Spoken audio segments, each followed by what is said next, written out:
Hello, I'm Dr. Lisa Teskey. I work at Alamo Pintado Equine Medical Center, and I will discuss some traveling protocols for you today. The legal requirements for transporting your horse to shows or across state lines. There are certain forms that are required. One that you'll hear about, that anytime you cross state lines, you are required to have a health certificate, also known as a certificate of veterinary inspection.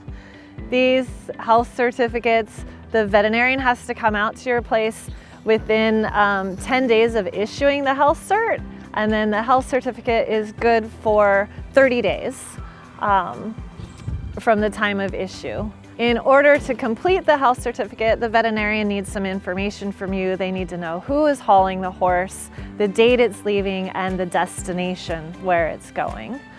They also need to have a negative Coggins on file. Coggins is a blood test that we do, testing for equine infectious anemia.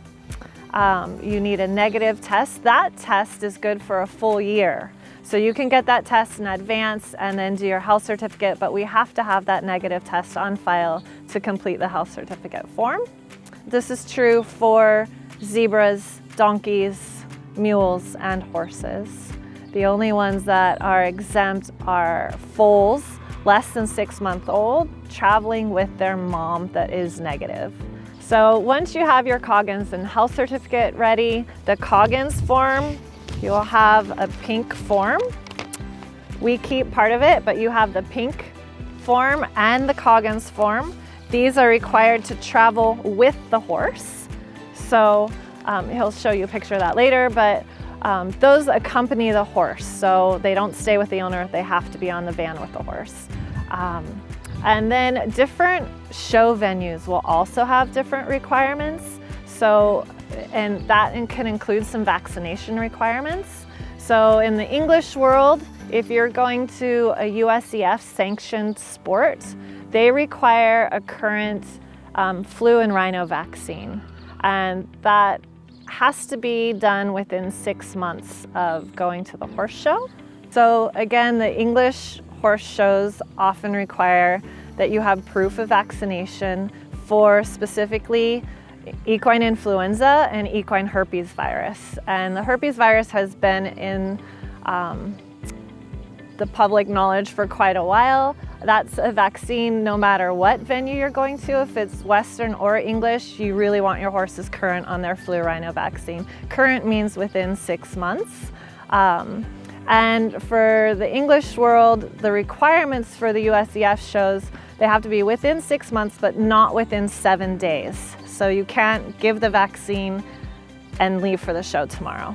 It cannot be within 7 days. The FEI, international competitions, take it one step further for equine influenza, and there you have to have proof that the horse had initial series, a proper initial vaccine, meaning that they received the equine influenza 1 dose and within 1 to 3 months received a second dose, and then their third dose given within 6 months. So that is specific for the international requirements. For horses that are traveling to Western events, something that we really want to consider is strangles vaccines for any horses that are going to be commingling quite a bit. So if they are going to be drinking out of the same water troughs or eating out of the same feeders, horses that may have more nose-to-nose contact like rodeo horses, polo horses, large trail ride groups should also consider a strangles vaccination prior to travel. One thing I'd like to include about the health certificates, if you're specifically traveling to the states of Oregon, Montana, or New Mexico, your veterinarian is required to get an entry permit number within 15 days of entering, and we need to put that on the Coggins form. So please let us know if you're going to those states so we can have the proper entry number for you.